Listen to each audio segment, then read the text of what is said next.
Okay, what brings you down here today?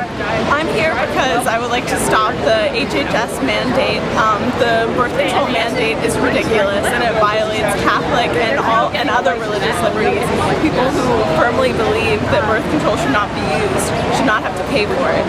It doesn't matter that birth control is available and there's enough venues to get birth control cheaply and actually even from Planned Parenthood, often for free. This is really just a political tool and it's a threat to religion, which isn't right in this country. So, thank you. It's an honor to be here with you today. You know, this mandate, it's a problem. And it's a big problem. But it's not the problem.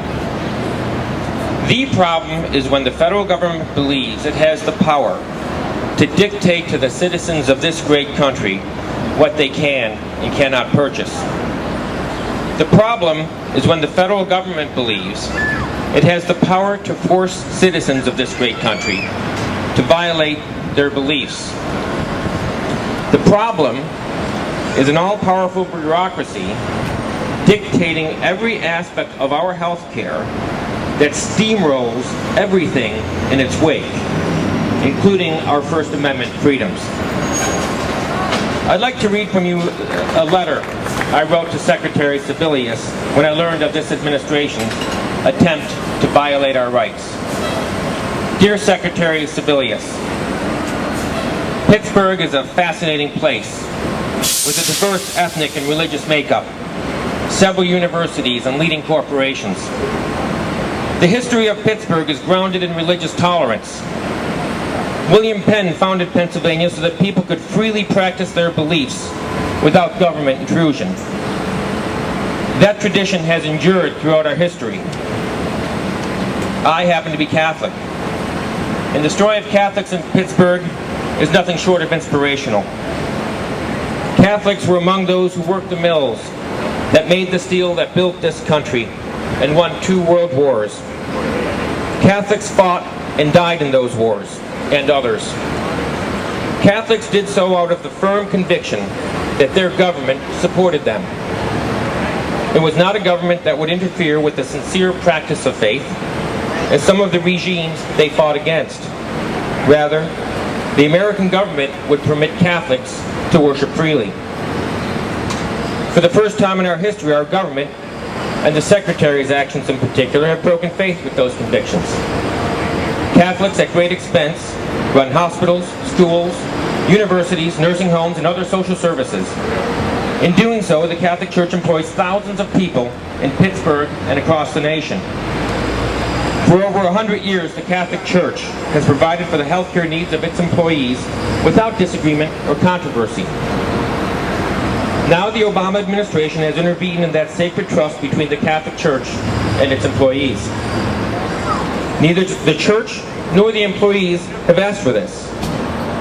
With due respect, the Obama administration should stay out of the relationships between the Church, its members, and those that it employs.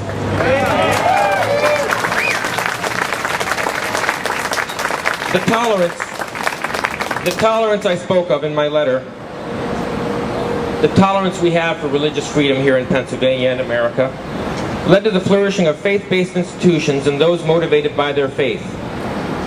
We are still blessed with countless examples of the work they have done and continue to do to help all aspects of our community. Since 1872, for example, the Little Sisters of the Poor have been caring for the elderly here in our community. Just several years ago, Catholic Charities opened a free health care clinic downtown. You may know Mike Aquilina. He's an author here in Pittsburgh. He talks about the breadth of the Catholic presence here in Pittsburgh, and it's not just limited to helping with health care. He spoke of a priest about 100 years ago who stood up for the rights of workers. That was Father Kaczynski. Mike wrote, "One voice dared to speak out for the workers. Father Kaczynski could not be silenced. Even the state constabulary would not dare enter his church. Although influential people made many attempts to shut him down, he survived every one of them, and he preached fiery sermons to the workers in Slovak, comparing them to the Israelites in their bondage. So you coming here, standing up against this mandate is not just about the Catholic Church, and it's not just about religion. This ultimately is about the freedoms we as citizens of the United States have fought for and continue to expect to continue. To that point, our former ambassador to the Vatican, Mary Ann Glendon, had this to say about the mandate. More is at stake here than the mission of all churches, including the Catholic Church, to provide social services like health care and education to everyone, regardless of creed, and to do so without compromising their beliefs. At the deepest level, we are witnessing an attack on the institutions of civil society that are essential to limited government and are important buffers between the citizen and the all-powerful state. And again, it's not just the Catholic Church, and it's not just those of us who consider ourselves conservative. Noam Neusner wrote an eye-opening piece in the Jewish Daily Forward addressed specifically to liberal Jews.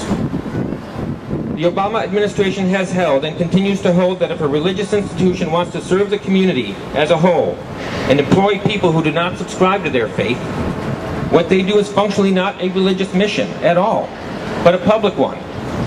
In other words, you can practice your faith when it applies only to you. When it applies to other people, you can't. Given the special freedoms from state oversight and control accorded to religion under the laws of our Constitution, freedoms which have served the Jewish people particularly well, this is a significant assertion. So you see, the problem is not, the mandate is not a problem, and it's not the problem. The problem is a threat to our freedoms from a too powerful federal government. And this threat has a broad and wide sweeping effect on all of us. The freedoms we hold so dear did not allow just the Catholic Church to flourish here in southwestern Pennsylvania. Countless institutions have found this to be fertile ground. From the Jewish Family and Children's Service of Pittsburgh to schools like Geneva College, which set up shop in Beaver County 130 years ago, to African American churches that were the bedrock of their neighborhoods and the conscience of a city as racial barriers were broken down and integration took place. So I leave you today with the words of the advocates of freedom sang across the South 50 years ago. Woke up this morning with my mind stayed on freedom. I'm walking and talking with my mind stayed on freedom. Ain't nothing wrong with my mind stayed on freedom. Oh, there ain't nothing wrong with keeping my mind stayed on freedom. There ain't nothing wrong with keeping your mind stayed on freedom. I'm singing and I'm praying with my mind stayed on freedom. Yeah, I'm singing and praying with my mind stayed on freedom. Hallelujah, hallelujah, hallelujah. God bless you and God bless this great country. Thank you. I'm also here to talk about Keith Rothfus. He's a candidate in the 12th Congressional District. He's a very strong Tea Party candidate. He is against the Obamacare and the HHS mandate.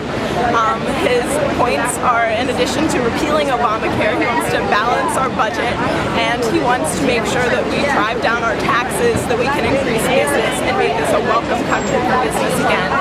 So if this is what you're concerned about in our country, I know so many people are creating jobs, making sure that our country's free from religion. Keith Rothfus is your candidate. Thank you.